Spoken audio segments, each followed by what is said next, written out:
ਕਿਸੇ ਦਾ ਬਣਦਾ ਨਹੀਂ, ਉਹ ਪੈਸੇ ਦੇ ਸਭ ਯਾਰ ਨੇ।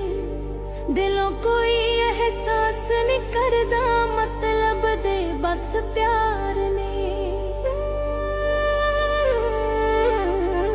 ਕੋਈ ਕਿਸੇ ਦਾ ਬਣਦਾ ਨਹੀਂ, ਉਹ ਪੈਸੇ ਦੇ ਸਭ ਯਾਰ ਨੇ। ਦਿਲੋਂ ਕੋਈ ਅਹਿਸਾਸ ਨਹੀਂ ਕਰਦਾ, ਮਤਲਬ ਦੇ ਬਸ ਪਿਆਰ ਨੇ। ਗੂੜੀਆਂ ਛਾਵਾਂ ਵਾਲੇ ਮਾਪੇ ਸਾਏ ਸਿਰਾਂ ਤੋਂ ਚੁੱਕ ਗਏ ਨੇ।